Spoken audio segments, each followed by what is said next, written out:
ನಾನೊಂದೆರಡು ಮಾತು ಮಾತಾಡ್ತಾ ಇದ್ದೀನಿ. ಇದು ತಾರಾಮಯ್ಯ ಸಾಹೇಬ್ರಿಗೂ ಗಮನಕ್ಕೆ ಹೋಗಬೇಕು, ಡಿ ಟಿ ಸಾಹೇಬ್ರ ಗಮನಕ್ಕೆ ಹೋಗಬೇಕು, ಮುಖ್ಯಮಂತ್ರಿ ಗಮನಕ್ಕೆ ಹೋಗ್ಬೇಕು. ಇದು ಆದರೆ ಸ್ವಾಮಿ, ಹೋದ ಸತಿ ನಾವು MLA ಎಲೆಕ್ಷನಲ್ಲಿ 3 ಕ್ಷೇತ್ರನೂ ಕಳ್ಕೊಬಿಟ್ಟಿದ್ದೀವಿ ಸ್ವಾಮಿ. ಆದರೆ ನಮ್ಮಲ್ಲಿ ಕಾರ್ಯಕರ್ತರು ಹುಮ್ಮಸ್ಸಿಂದ ಇದ್ದಾರೆ ಸ್ವಾಮಿ ನಮ್ಮಲ್ಲಿ. ಆದರೆ ಏನು ಮಾಡ್ತೀರಿ ಅಂತ ಹೇಳಿದ್ರೆ, ನಮ್ಮ ನಾಯಕರುಗಳು, ನಮ್ಮ ಲೀಡರ್ಗಳು ಕರೆಕ್ಟಾಗಿ ನಮ್ಮ ಕಾರ್ಯಕರ್ತರಿಗೆ ಗೈಡ್ಲೈನ್ಸ್ ಕೊಟ್ಬಿಟ್ಟು ಕೆಲಸ ಮಾಡಿಬಿಟ್ರೆ ಸ್ವಾಮಿ, ನಾವು 3 ಕ್ಷೇತ್ರನೂ ಗೆಲ್ಲಕ್ಕೆ ಚಾನ್ಸಸ್ ಇತ್ತು ಸ್ವಾಮಿ.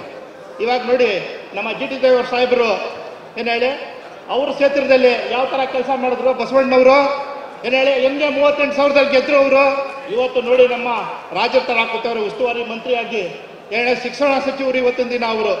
ಇವತ್ತು ತಾರಾಮಯ್ಯ ಸಾಹೇಬರು ಅವತ್ತು ನಗರಾಭಿವೃದ್ಧಿ ಸಿಕ್ಕಬೇಕು ಅಂತ ನಾನು ಆಸೆ ಪಟ್ಟಿದ್ದೆ. ಇವಾಗ ಅವ್ರಿಗೆ ಪ್ರವಾಸೋದ್ಯಮ ಸಿಕ್ಬಿಡ್ತು, ಏನೋ ಬೈ ಚಾನ್ಸ್ ತೆಪ್ಪಾಗೋಯ್ತು. ನಗರಾಭಿವೃದ್ಧಿ ಸಿಕ್ಕಿದ್ದೀರಾ, ಅವತ್ತು ನಗರಾಭಿವೃದ್ಧಿ ಮಿನಿಸ್ಟರ್ ಆಯ್ತಾ ಇದ್ರು ಅವರು. ಕುಮಾರಣ್ಣ ಅವ್ರ ಗಮನಕ್ಕೆ ತರ್ತಾ ಇದ್ದೀನಿ. ಕುಮಾರಣ್ಣ ಸಾಹೇಬ್ರೆ, ಎಲೆಕ್ಷನ್ MP ಎಲೆಕ್ಷನ್ ನಾವು ಸತತವಾಗಿ ಗೆಲ್ತೀವಿ. ನೀವೇನಾದ್ರೂ ಬ್ಯಾನರ್ಗಳು ಬೆಂಚಿಂಗ್ಸ್ಗಳು ಎಲ್ಲ ಕೊಟ್ಟರೆ 10 ಜನ ಎದುರುಗಡೆ ಕೊಡಿ. ನೀವು ಒಬ್ಬರ ಹತ್ರನೇ ಕೊಟ್ಬಿಟ್ರೆ ಆ ಬ್ಯಾನರ್ಗಳೆಲ್ಲ ಬರಲ್ಲ. ಹೋಸತಿ ಈಗ ರಂಗಪ್ಪ ಸಾಹೇಬ್ರಿಗೆ ಹೋಸತಿ ಮಾಡ್ದಂಗೆ ನಮ್ಮ ನರಸಿಂಹರಾಜ ಕ್ಷೇತ್ರದಲ್ಲಿ MLA ಕ್ಯಾಂಡಿಡೇಟ್ ಅಬ್ದುಲ್ ಬೈಕ್ ಮಾಡ್ದಂಗೆ ಯಾರು ಮಾಡಕ್ ಹೋಗ್ಬೇಡಿ ದಯವಿಟ್ಟು. ರಂಗಪ್ಪ ಸಾಹೇಬ್ರ ಮನ್ಸು ಮಾಡಿದ್ರೆ ಇಲ್ಲಿ ಗೆಲ್ಬೋದಾಗಿತ್ತು. ಆದರೆ ಕೆಲವರು ನಮ್ಮ ಪಾರ್ಟಿನೇ ಭಿನ್ನಾಮತ ಇರೋದ್ರ ಮಾಡ್ತಾರೆ. ಕುಮಾರಣ್ಣವರೇ, ದಯವಿಟ್ಟು ಇವ್ರಿಗೆಲ್ಲರಿಗೂ ನೀವು ಬುದ್ಧಿ ಹೇಳಿ. ಬುದ್ಧಿ ಹೇಳಲೇಬೇಕು.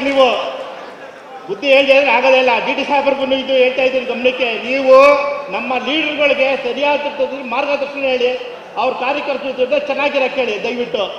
ತಾರಾಮಯ್ಯ ಸಾಹೇಬ್ರೆ, ನಿಮ್ಮ ಗಮನಕ್ಕೂ ಹೇಳ್ತಾ ಇದ್ದೀನಿ. ನೋಡಿ, ನಮ್ಮ ಲೀಡರ್ಗಳಿಗೆ ಸರಿಯಾದ ಮಾರ್ಗದರ್ಶನ ಹೇಳ್ಬೇಕು. ನೀವಿದ್ರೆ ನಾವು MP ಗೆದ್ದೇ ಗೆಲ್ತೀವಿ. ನಾವು ಗೆದ್ದೇ ಗೆಲ್ತೀವಿ ಸ್ವಾಮಿ. ಲೀಡರ್ಗಳಿಗೆ ಸರಿಯಾಗಿ ಹೇಳಿ, ಕಾರ್ಯಕರ್ತರ ಜೊತೆಲಿ ಸರಿಯಾಗಿ ನೀವೆಲ್ಲ ಬೆರ್ಕೊಳ್ಳಿ ಅಂತ ಹೇಳಿ ಸ್ವಾಮಿ. ನೀವು ಯಾರು ಲೀಡರ್ಗಳು ಕಾರ್ಯಕರ್ತರ ಜೊತೆ ಬೆರೆಯೋದಲ್ಲ, ಕಾರ್ಯಕರ್ತರು ಯಾರು ಬರೋಕೇನೇ ಇಲ್ಲ. ಧನ್ಯವಾದಗಳು ಶ್ರೀಯುತ ಮಂಚಪ್ಪನವರೇ.